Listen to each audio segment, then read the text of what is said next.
The Places of the MBI. By Trevor G. Sabad. Stories by Trevor G. Sabad. Artwork by Sam D. Orr.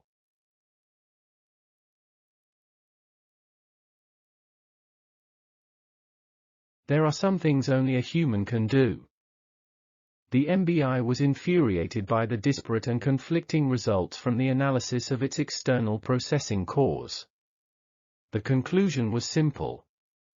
There was no way to sort the data its systems had collected on the physicist Walker.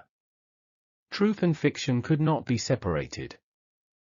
One thing was certain, though Walker had achieved exactly what he had set out to do. The MBI understood his reasoning because it knew what he had said was true. The machine would never give up hunting for him after it had penetrated its central processing core, and driven the machine's defenses to a state of maximum alert. Even though Walker had committed the act to ensure that the machine kept its guard up, they both knew the machine had no choice but seek him out to make sure he couldn't do it again. It was also true that Walker had succeeded in creating a web of irrelevant data. Thousands of pages of human fantasies, Walker's apparent obsession with human emotions, the love and hate he felt towards his wife.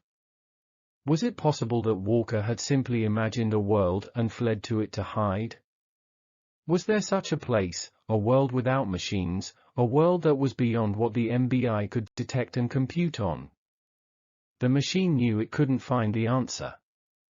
It decided it would use a human to carry the task out for it.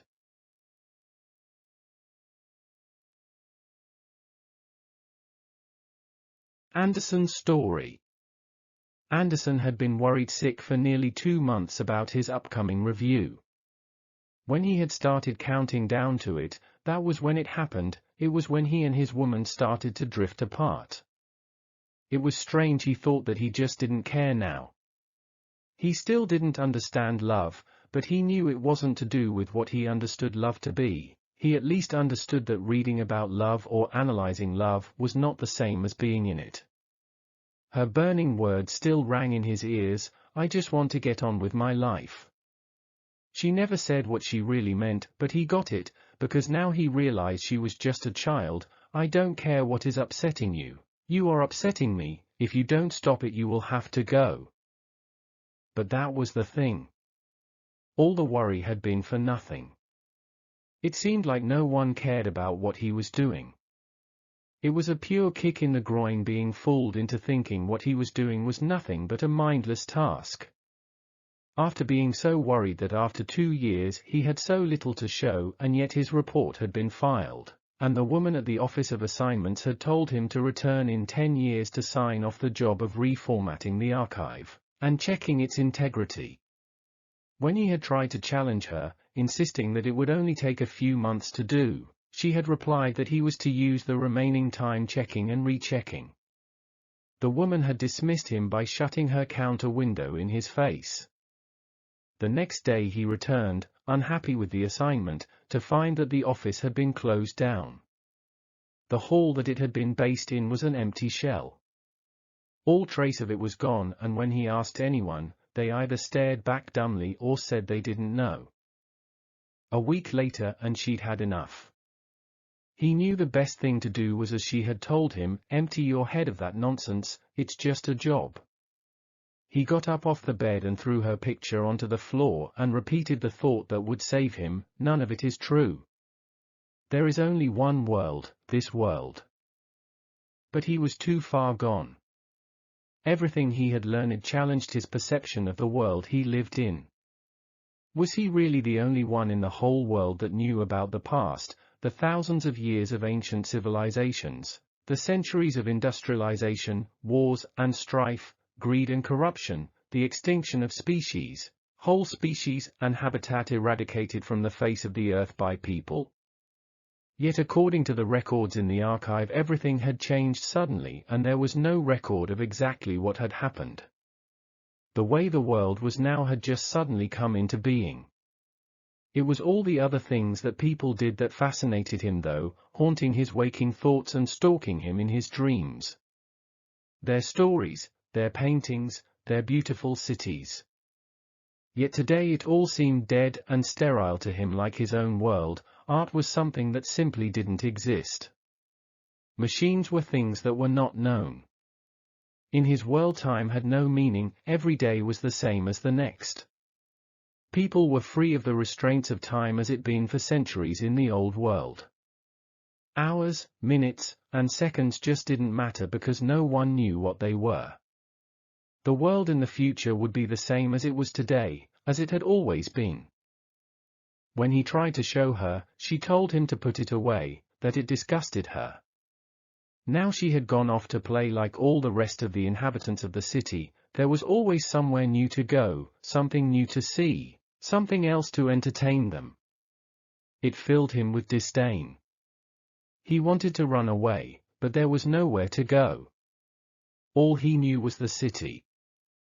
He pursued himself aimlessly round the rooms of the flat until he passed her picture. He strode over and pulverized the glass with his heel.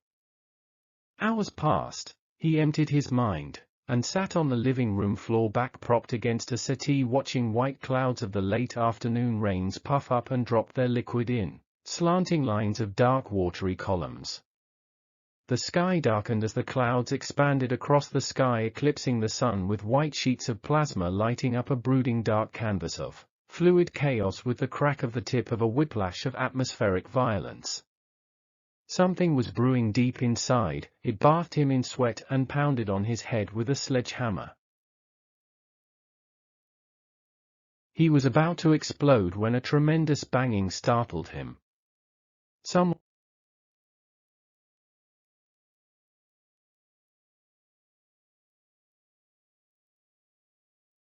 was at the front door. The whole episode evaporated, and he caught his breath as if expelling the dream spirit that had overcome him. He opened the door to apologize for not hearing, thinking it was his wife. A silver-plated gig with a red laser eye on a long stalk that scanned across his eyeballs trundled across the flat entrance. Startled, he jumped back as the machine's lid opened and another silver box lifted out on a tray held by a mechanical arm. The courier trundled forward until the box was at Anderson's waist height. Anderson gingerly accepted, then stood outside his flat door, and watched as the machine about turned as it closed itself up and trundled back to the building lift. He kicked the door shut and put the box down gently on a coffee table. The lid unlocked, opening a few millimeters. Anderson gasped at the musty, acrid, stale smell that wafted out and leaned back, trying to fan the odor away with a waving hand. The lid suddenly sprung fully open, revealing a handwritten note and a small red cartridge, with a gold-plated end taped to the inside of the case lid. Anderson looked at them curiously without touching. There was an unpleasant-looking object inside that was the source of the stink. He pulled the note off. It was addressed simply, Anderson. When he opened it, he found a blank page. There was nothing written on either side except his name. He was about to chuck it away when the capital letter P began to form at the top left corner.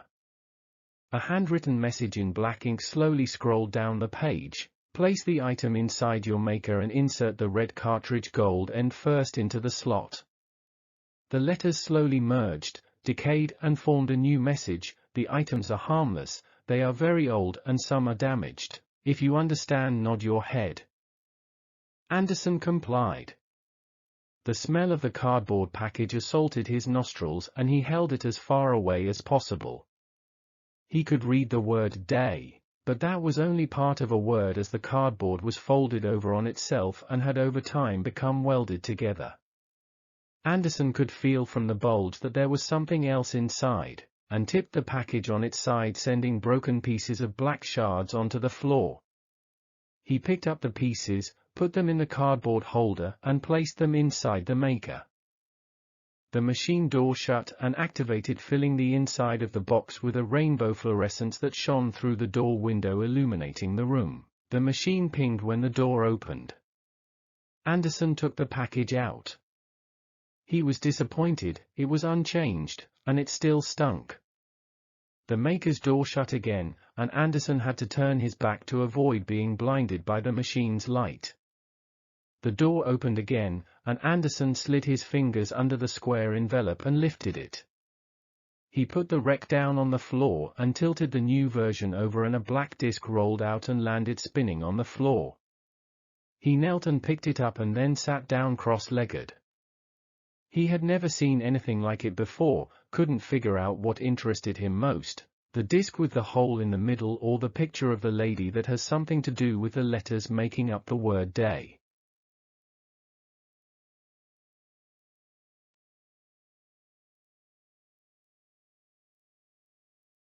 The door on the maker shut again behind Anderson's back and it activated again, filling the room with blinding blue light. When it had finished, the door sprang open, ping, ping. Anderson lifted the new item out and placed it on the table next to the disc and its cover. The new item seemed to go with the black disc. It also had a circular panel with a small rod sticking up. Anderson figured out that the disc must sit in the middle, and that a long thin arm with a sharp point sticking out of its end must sit on top of the disc. When he placed it on, the disc started spinning. A moment later, the room was filled with incredible noises.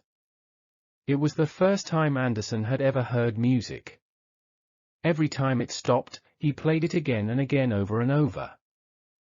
When he got over the shock of the sounds emanating from the box, the substance of what the lady sung burrowed into his being. The gloom of the afternoon deepened into a heartbroken, merciless epitaph. Anderson got up and walked onto the balcony, wiping a tear away. How I would dearly wish to see her in the flesh singing. He turned the album cover over and looked at the singer with the collection of musicians who had played the music. They have all been dead for hundreds of years. And no one plays this music anymore. It is lost. It was just what the MBI wanted to see and hear. The trick with the historical artifact had made the human connection, a material physical object from the past. Anderson had touched the past was alive, it was real, the places, the people, all the things that had happened, had happened. The box had an inner compartment, and at that moment the MBI opened it. Anderson looked inside, he recognized what was inside and picked it up. The message paper glowed with a golden hue. You're stuck. You must visit the place. It is called Venice. I have decided to give you help. He is at the door now, waiting for you to take you to meet her. The one who will help, her name is Celine. She is very old. If you have any questions, ask now. There was a polite tap tap tap at the front door. Is it Sunday today? Yes indeed, it is Sunday today. The tapping soon became an angry hammering. I have to go. Good luck. Lastly, a picture of her for you records. The writing magically transformed into an image of the girl Celine's face. Anderson strode over to the door to silence the hammering and eagerly opened it. A chimpanzee dressed in knee-length black boots and a draping long raincoat held up a sign as Anderson swung the door wide open. I am Gizmo Enzico. Come human. All Anderson could do was stand and gape. The chimp leant on its staff and waited patiently. After a few minutes it strode in and, gently placing the handle of the staff under his chin, pushed against his lower jaw, shutting his mouth, with a gumping noise. The chimp stood on its tiptoes and grunted, I am in a hurry human. Move. Anderson grabbed a jacket and scurried after the chimp, slamming the flat door behind him. The chimp smacked the metal sheath at the end of its walking cane off the ground as it strode down the hall and sped up, ignoring Anderson. When he asked where they are going, replying, we'll take the stairs. The chimp flew down the dozen or so flight of stairs and was waiting impatiently in a wheel-less car on the roadway outside the apartment block. Anderson breathlessly bent down. The car was floating in mid-air. The chimp was infuriated. Get in and belt up. Anderson had never seen a real car, less even being driven by a chimp. He was terrified, but grateful the streets were empty. He looked down at the image of the girl's face. The chimp drove like a maniac, but Anderson couldn't take his eyes off her face. At last, he whispered to himself, "Celine of the Berserkers." The journey to Sikara. The ride out of the Earth's atmosphere was the most terrifying thing Anderson had experienced in his life. He shook with fear as excess vomit trickled down his chin. The chimp held its sign up and made tumultuous laughter. The sign read, "I confused them for an age, made them think they were targeting their own ship. Now it is too late. They are way too far slow for us." Who were they? Anderson choked. The MBI's planetary defenses. The chimp nodded in approval and waved its scrawny arms up and down, screeching and screaming.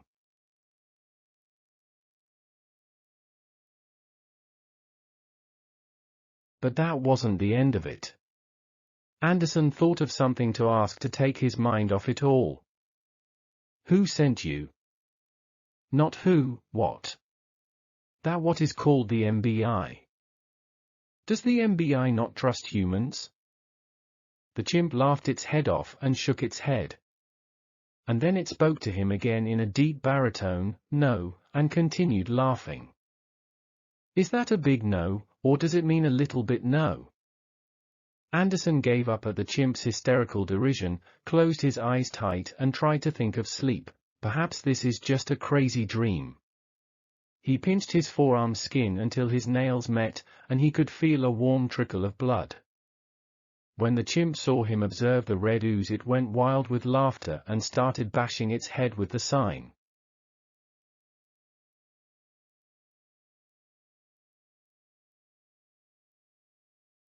The journey to Sikara. The ride out of the Earth's atmosphere was the most terrifying thing Anderson had experienced in his life. He shook with fear as excess vomit trickled down his chin. The chimp held its sign up and made tumultuous laughter.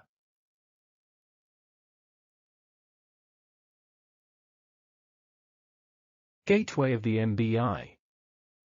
They traveled through a strange barrier that stripped the machine of armaments and replaced its huge engines with two slender ones. Chimp had calmed down and seemed to be overawed at the sight of the MBI filling the sky. He pursed his lips and made almost inaudible cooing and held up its battered sign, "I forgive you, human, for all the things you did to us."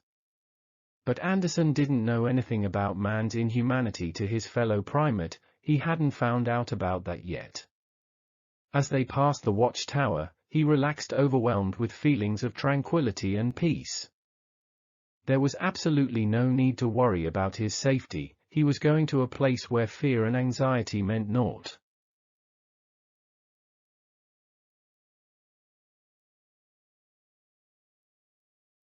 Arriving at the knee of Orion's concourse and the tunnel entrance to the world of Sikara. And then for hours they traveled, and it was dark mostly, but they seemed to be climbing a long incline until they reached the top and hovered.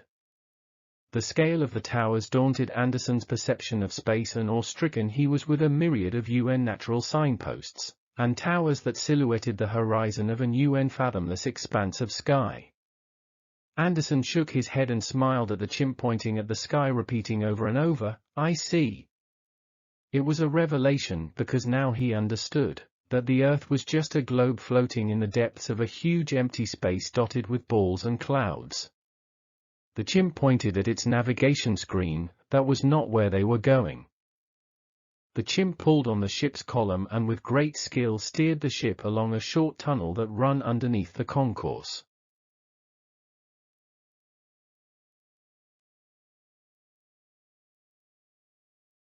The world of Sikara. After the chimp had strapped him into a flying contraption, he stood at rest in front of him. Eventually Anderson asked, "I don't know much, but the historical records indicated that the girl is located at a cryogenic facility." The chimp didn't rely. Anderson asked again, "This isn't the cryogenic facility, it's not on the ground." The chimp held its hand out. As Anderson took it, chimp held up his sign. "Yes, you don't know much, but do you know the man you are after used to ride one of these machines?" Hold on tight and enjoy the ride, I will do the flying. Chimp ignored Anderson's interjection. Are we really going to collect her? The girl Celine. A berserker. The woman that had led 250 years ago. Don't worry. The girl will be sedated until we pass back through the Great Barrier. I don't expect she will say or do much. After that, she's in your care.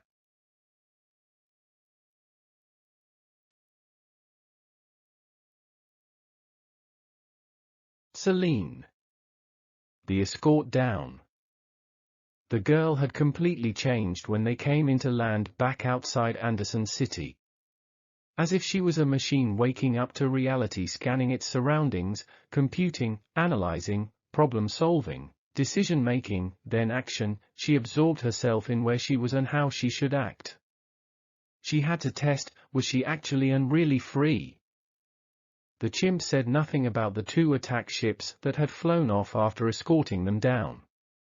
It ignored him completely when Anderson said it was the most sensible thing to do. They didn't want shot down after all. Out of nowhere Celine blurted, "Do either of you have a cigarette?"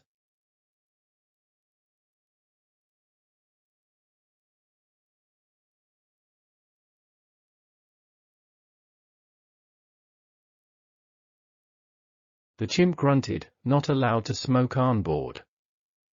Anderson shrugged his shoulders and chimp gestured with its thumb at Anderson. He doesn't know what a cigarette is. Anderson spilled in, "Yes, I do." Back in the age of jazz, people listened in smoke-filled rooms, and the smoke was made from burning tobacco. Tobacco was brought to Europeans by the English pirate. He was about to continue, but the girl put the palm of her hand in his face. "Shut up." The chimp interjected, "The girl is right, the last thing we need is a lecture, we are all tired." "My name is Celine. Don't call me girl." Anderson tried to change the subject. "Where are we going?" Chimp looked pleased. "There is no we. The 2 of you are going on your own." Chimp was tired. Anderson knew he would just reply, "I'll tell you when we get there," to shut him up.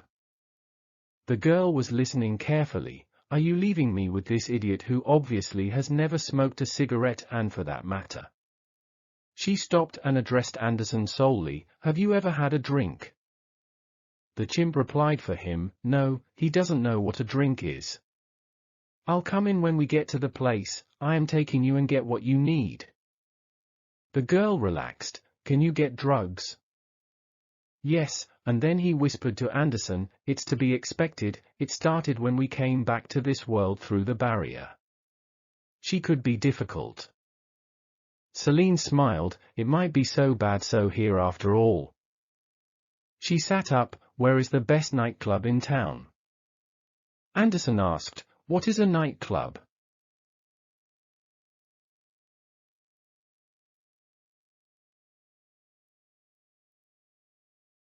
Breakfast with Celine.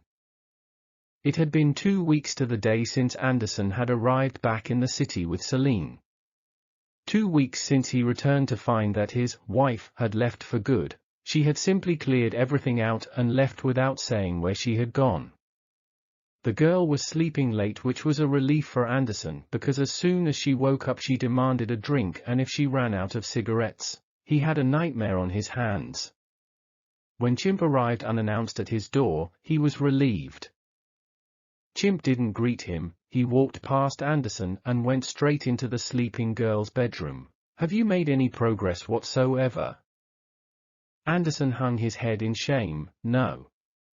She just won't help." "Did you show her the data?" "Yes."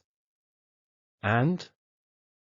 She read a few pages, then spat on it and threw it out the window. Chimp made a cooing noise, then reached into his pocket. "I thought you might have this problem." He reached into a pocket and handed Anderson a small packet of sachets of white powder. "Put this in her drink, when she sleeps read to her. She will be asleep, but this will make her listen and remember." That evening as she lay on a settee in drunk sleep he began reading. Anderson started with the title and then read a short rhyme that headed the first chapter. Some days are bright, some days are joy, in the living world. Some days are dark, some days are dread, in the living world. Upside, downside, love and hating, too. Don't you wish it's all that you ever had to do? Early the next morning he could hear her clattering about in the kitchen while she hummed a song. When he went into the kitchen, he was disappointed. She had a tumbler of straight vodka and had a cigarette in her mouth, and two burning in makeshift ashtrays that filled the apartment with a putrid stinking smell. He startled her. What is it you are singing? It's from that fucking book you so desperately want me to read. He never said anything and sat down rubbing the sleep from his eyes. She leant close to him and whispered in his ear, "Do you want me to sing to you?" He nodded. She stood up, took a slug of booze, drew heavily on the cigarette, and blew the smoke in face, laughing. She bent over again. Where I come from, that means something. Anderson didn't ask. She undid the top buttons of her blouse and leant over so he see her stomach arch behind the contours of her cleavage. She kissed his eardrum. It means I want to screw you. She looked in his eyes and passed her index finger across his lips. Cat got your tongue, Anderson? The girl erupted in a storm of outrageous laughter. She poured herself another tumbler and turned on her heels, smiling at him. She put the drink down and put the palm of her hand on his head. Stay there. She left the kitchen and returned with the gramophone record. So if I fall in love with you and you ditch me the way you ditched your wife, you expect me to cry you a river or some shit? She pulled her skirt up slightly and carefully straddled Anderson and thrust her groin against him. And I will be so broken-hearted that you have left me that I'll get in a fucking bath and slit my wrists. Anderson wasn't shaken though and probed, what does it mean, Celine, the spiritual side of love? She chucked the record on the floor and wrapped her hand around his jugular. I could quite easily throttle you. Anderson persevered. Is the lady, the Sihadina in the picture at the museum, a ghost, or is she a figment of his imagination? She tightened her grip and pushed him hard against the back of the seat. Fuck you and your fucking stupid book. Fuck you and your questions. Who is really behind all this? And don't tell me it's that fucking chimp.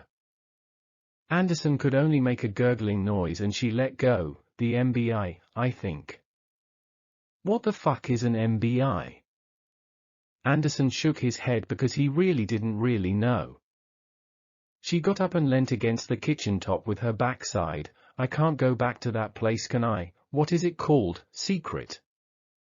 Anderson corrected her. Saikara. I don't know. The girl walked over to the window and looked out. Empire of the MBI.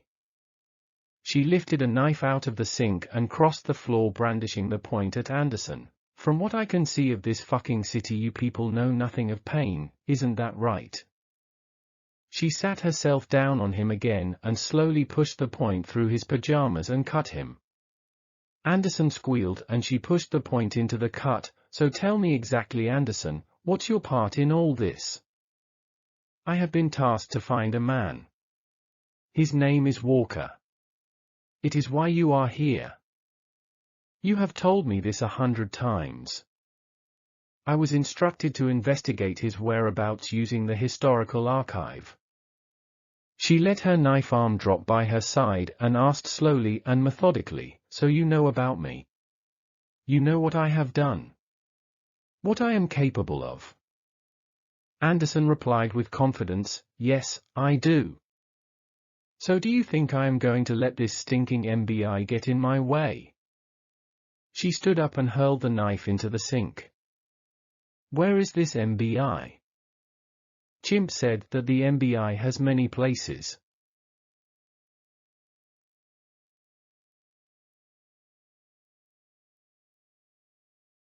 Was it possible that Walker had simply imagined a world and fled to it to hide? Was there such a place, a world without machines, a world that was beyond what the MBI could detect and compute on? The machine knew it couldn't find